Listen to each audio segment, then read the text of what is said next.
पहले हम लोग चर्चा किए थे धातु के रासायनिक गुण पर, ठीक है। आज हम लोगों को चर्चा करना है अधातु के गुण, ठीक है। पहले का हम लोगों को चर्चा में था सीमेंट का मुख्य अवयव क्या क्या होता है, जो कुछ लोग भूल गया था।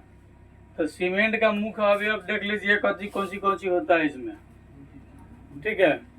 पहला आपका है कैल्शियम ऑक्साइड, दूसरा सिलिकॉन का ऑक्साइड, तीसरा एल्युमिनियम का ऑक्साइड, चौथा आयरन का ऑक्साइड होता है। ये सभी जो है सीमेंट में क्या होते हैं, मिले होते हैं, यानी इसके ऑक्साइड मिले होते हैं।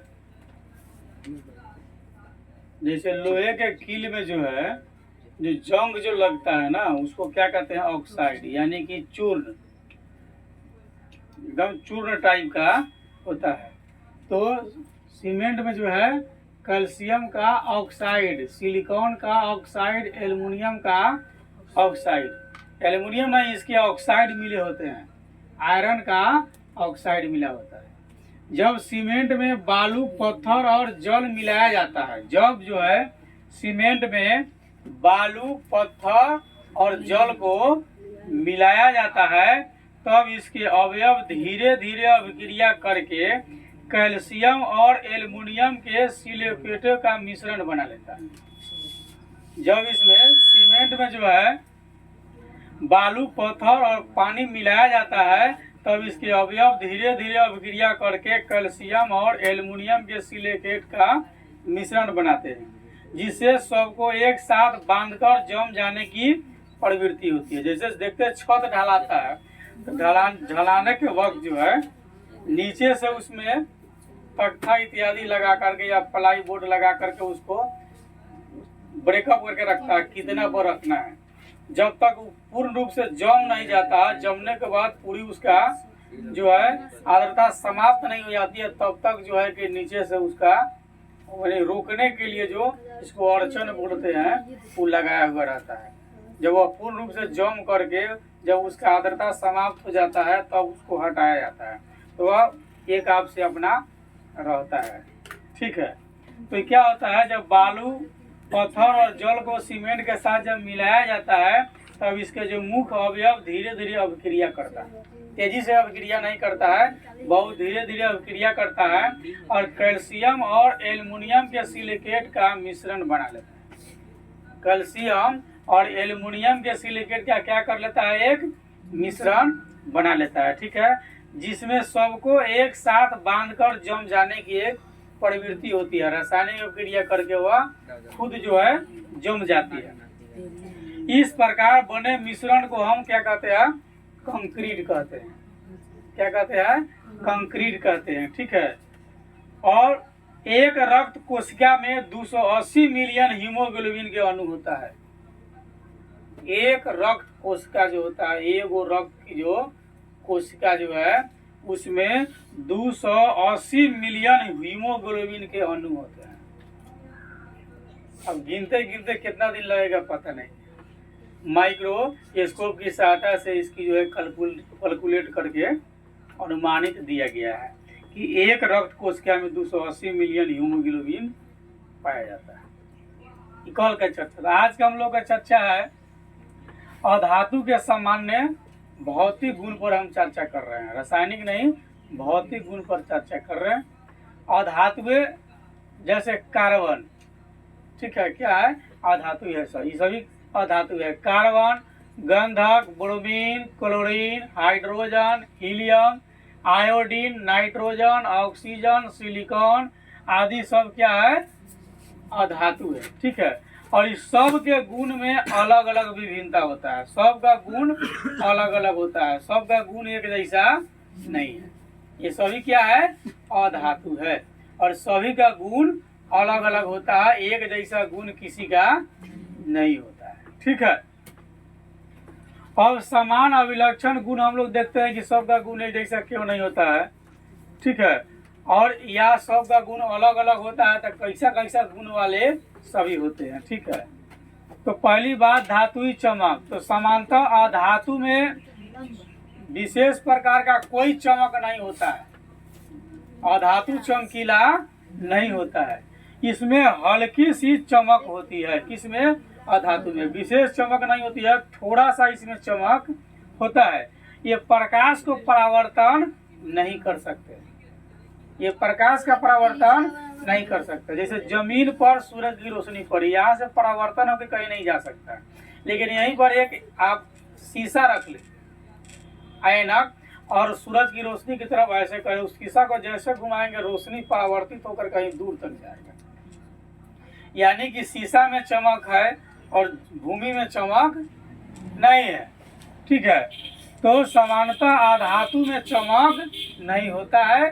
ठीक है, धातु में चमक होता है, अधातु में चमक नहीं होता है। अधातु में हल्का चमक होता है, यह प्रकाश को परावर्तन नहीं कर सकता है। अपवाद में ग्रेफाइट, जो पेंसिल के बीच में लगा था, पेंसिल आप लिखते हैं ना, उसके बीच में लगा, जिसको छील छील करके कागज पर लिखते हैं, ठीक है, वो क्या होता है? ग्रेफाइट होता है।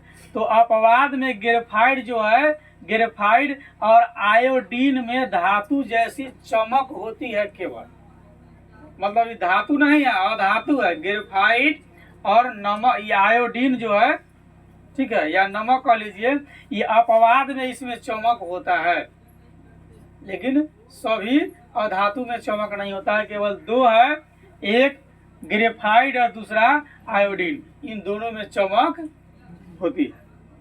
ठीक है, दूसरा है कठोरता की बात करते हैं तो अधातुएं जो है कोमल होती है। जैसे मान लिया ऑक्सीजन, ऑक्सीजन अधातु है, तो ऑक्सीजन को पकड़ के दिखाइए, तब गुब्बारा में ना भरना होगा, ऐसे पकड़िए ना, नहीं ना पकड़ेगा। तो सामान्यतः धातुएं क्या है? कोमल होती है। ठीक ना, यह कठोर नहीं होता है। अपवाद में जो है हीरा कठोर होता है। हीरा क्या है? धातु है या धातु? तो हीरा अधातु है। ठीक है, लेकिन यह अपवाद में क्या होता है? कठोर होता है। नहीं तो सभी धातु अधातुएं जो है कोमल होती है, केवल अपवाद में हीरा जो है क्या होता है? कठोर होता है। ठीक है, अब है आघात वर्धनीयता की बात करते हैं तो धातुएं आघात वर्धनीय नहीं होते हैं। इस पर आप मारिएगा पीटिएगा तो आवाज नहीं निकलेगा। ठीक है, जैसे हाइड्रोजन पर मारिए आवाज निकलेगा, हीलियम पर मारिए आवाज निकलेगा, ब्रोमीन पर मारिए आवाज निकलेगा नहीं निकलेगा, नाइट्रोजन, ऑक्सीजन, इस सब पर आप किसी तरह से वार कीजिएगा तो आवाज निकलेगा, निकलवे नहीं करेगा। तो अधातुएं जो है क्या है? आघात वर्धनीय नहीं होते हैं। आघात वर्धनीय वे होते हैं जिस पर मारने पीटने पर आवाज निकलती है। जिस वस्तु पर आप हथौड़े से मारिए या किसी वस्तु से मारते हैं और उसमें से आवाज निकलती है तो वह आघात वर्धनीय है, यानी वह कंपन कर सकती है। ठीक है, लेकिन जिस वस्तु पर हम मारेंगे वो कंपन करवे नहीं करेगा, क्योंकि ध्वनि निकलने के लिए कंपन का आवश्यक है। बिना कंपन किए हुए ध्वनि निकलेगा नहीं। तो कंपन करने की जो प्रवृत्ति है उसको हम लोग आघात वर्धनीय कहते हैं। ठीक है, तो अधातु जो है आघात वर्धनीय नहीं होती है, क्योंकि इस पर मारने पीटने पर इस पर किसी प्रकार की आवाज नहीं निकलता है।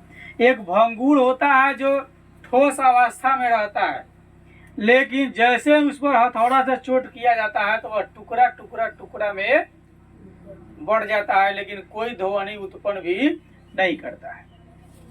और तन्यता की बात करते हैं तो अधातुएं तन्य भी नहीं होती है, हम उसको खींच नहीं सकते। एक छोर से दूसरे छोर तक इधर भी और इधर भी न खींच सकते हैं। ऑक्सीजन को खींचिएगा इधर भी इधर भी न खींचाएगा। तो अधातुएं क्या है?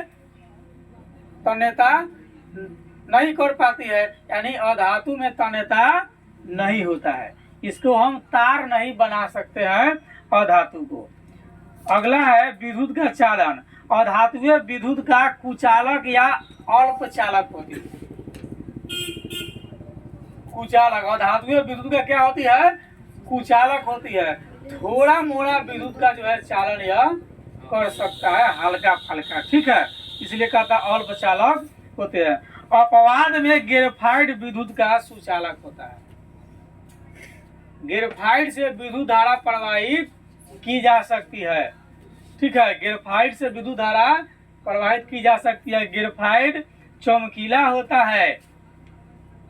ग्रेफाइट से विद्युत धारा भी प्रवाहित की जा सकती है। ठीक है, और ऊष्मा का चालन की बात करते हैं।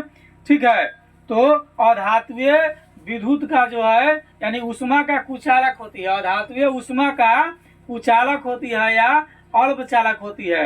अपवाद में ग्रेफाइट जो है ऊष्मा का सुचालक होता है। अपवाद में ग्रेफाइट ऊष्मा का सुचालक होता है। जैसे है ना विद्युत का चालन में, तो अधात्वीय विद्युत का कुचालक या अल्पचालक होती है। तो हम इसमें लिख देंगे अधात्वीय ऊष्मा का कुचालक या अल्पचालक होते हैं। अपवाद में ग्रेफाइट ऊष्मा का सुचालक होता है, केवल ग्रेफाइट। ठीक है, उसके बाद है धात्विक ध्वनि। अधात्वीय ध्वनि उत्पन्न नहीं कर सकती है। अधातु जो है किसी प्रकार का ध्वनि कंपन करवे नहीं करेगा तो ध्वनि कहाँ से उत्पन्न करेगा। ध्वनि उत्पन्न करने के लिए कंपन आघात वर्धीनता होना चाहिए, तो होवे नहीं करता है तो यह ध्वनि उत्पन्न नहीं कर सकता। ठीक है, अगला पॉइंट जो है कि गलनांक एवं क्वथनांक। इसके गलनांक और क्वथनांक कम होता है। किसका? अधातु का। अधातु का गलनांक और क्वथनांक क्या होता है? कम होता है, बहुत कम होता है। और ग्रेफाइट अपवाद है, इसका गलनांक और क्वथनांक ज्यादा होता है, यानी बेवैल्युआ है, दोनों ओर ही रहता है। ठीक है, इसके गलनांक और क्वथनांक कम होते हैं अधातु के। अपवाद में ग्रेफाइट है जिसका गलनांक और क्वथनांक ऊंच होता है, ज्यादा होता है। उदाहरण के लिए गंधक जो है 119 डिग्री सेल्सियस पर पिघलता है, जबकि आयोडीन 113 डिग्री सेल्सियस पर पिघल जाता है। ये अपवाद है कि गंधक 119 डिग्री सेल्सियस पर जाकर के पिघल जाता है और आयोडीन 113 डिग्री पर जाकर के पिघल जाता है। बाद बाकी अन्य जो है अधातु को न पिघलाया नहीं जा सकता है, उसको गलाया नहीं जा सकता है। ठीक है, अगला पॉइंट है घनत्व। तो सामान्यतः धातुओं के अधातुओं के घनत्व जो है कम होते हैं। ग्रेफाइट बहुत सी धातुओं की अपेक्षा अधिक भारी होता है। घनत्व मतलब वजन। तो वजन के मामले में जो है अधातु जो है बहुत कम होता है, उसका वजन बहुत कम होता है अधातु का।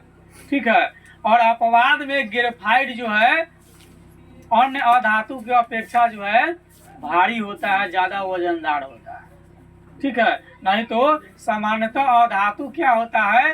कम वजन के होते हैं, वजन उसमें 9 के बराबर होता है। अब तनन सामर्थ्य की बात करें तो अधातु का तनन सामर्थ्य काफी कम होता है। ठीक है, तनने की सामर्थ्यता जो है बहुत कम होता है। यह ज्यादा सॉफ्ट अवस्था में रहता है, मुलायम रहता है। अगली पॉइंट है कि अवस्था क्या होती है अधातु की। तो अधातुएं प्रायः ठोस या गैसीय अवस्था में पाए जाते हैं। अधातुएं ठोस और गैसीय अवस्था में पाए, जैसे मान लिया ऑक्सीजन, हाइड्रोजन क्या है? गैसीय अवस्था है। हीलियम गैसीय अवस्था है। ठीक है, आपका सिलिकॉन, गंधक, ठीक है, ब्रोमीन, ये सब ठोस अवस्था में पाया जाता है। यह द्रव अवस्था में भी पाया जाता है। ठीक है, और ब्रोमीन एक अपवाद है, ये द्रव अवस्था में रहता है। ठीक है, गंधक, कार्बन, आयोडीन आदि ठोस अवस्था में रहते हैं। क्लोरीन, नाइट्रोजन आदि गैस अवस्था में रहता है। अधिकांश धातुएं कमरे के ताप पर गैस अवस्था में पाई जाती है। अधिकांश धातुएं कमरे की ताप पर जो है क्या है?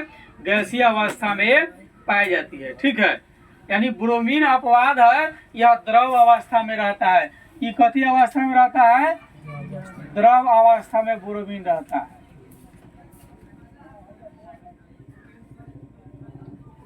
द्रव अवस्था में ब्रोमीन पाया जाता है।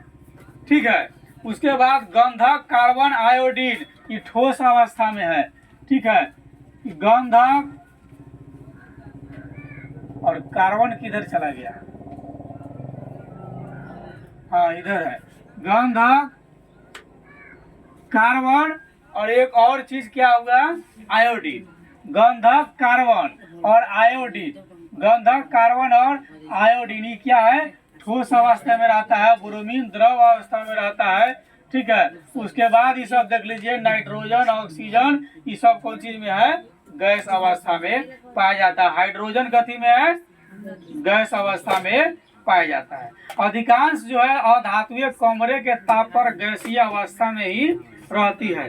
ठीक ना, जो जल्दी दिखता नहीं है गैसीय, जैसे हवा वायु में कई जो है तत्वों का मिश्रण है, ऑक्सीजन, नाइट्रोजन, ठीक ना, और कार्बन डाइऑक्साइड, उसके अलावा भी अन्य कुछ अल्प मात्रा में है, लेकिन किसी को दिखता नहीं है, तो गैसीय अवस्था में है। और रंग की बात करें तो अधातुएं कई रंगों की होती है। उदाहरण के लिए गंधक पीला होता है, गंधक पीला होता है, क्लोरीन हरा होता है, फास्फोरस लाल या सफेद होता है, और हाइड्रोजन और ऑक्सीजन का कोई रंग नहीं होता है। ठीक ना, हाइड्रोजन और ऑक्सीजन का कोनो रंग नहीं होता है। ठीक है, रंग में इसमें थोड़ा इसको लिख देते हैं।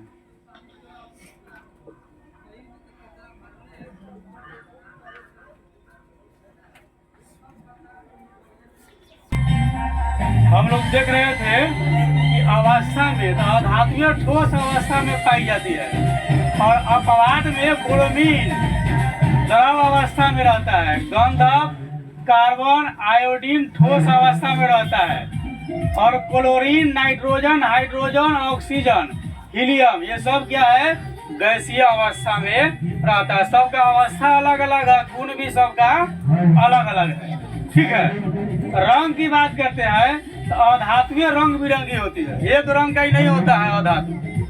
ठीक है, कई रंगों के ये होते हैं। सभी जो है इसके अधातु जो है कोई रंग का, कोई रंग का, कोई रंग का होता है। जैसे गंधक पीला रंग का होता है, ठीक है, क्लोरीन हरा और पीला रंग का होता है, फास्फोरस लाल या सफेद रंग का पाया जाता है, हाइड्रोजन, ऑक्सीजन, ये सब रंगीन, इसका कोई रंग नहीं होता।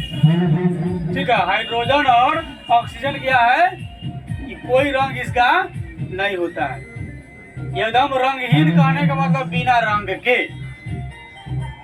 ठीक ना, अब रंग की बात करते हैं तो आपसे पूछेगा कि बताइए भाई, पानी का कौन रंग है, पानी का कौन रंग है, तो कोनो रंग नहीं है। पानी क्या है, रंगीन है। लाल डाल दीजिए रंग तो लाल हो जाएगा, काला डाल दीजिए तो काला हो जाएगा, हरा डाल दीजिए तो हरा हो जाएगा, जो डालिएगा वही हो जाएगा, उसका कोई रंग नहीं होता है पानी का मूल रूप से। ठीक है, इसलिए वो अभी रंगहीन है। रंगीन कहने का मतलब कोनो रंग के, जहाँ जाएगा वैसा ही हो जाएगा, जिसके साथ जाता है वैसा ही रंग उसका बन जाएगा। ठीक है।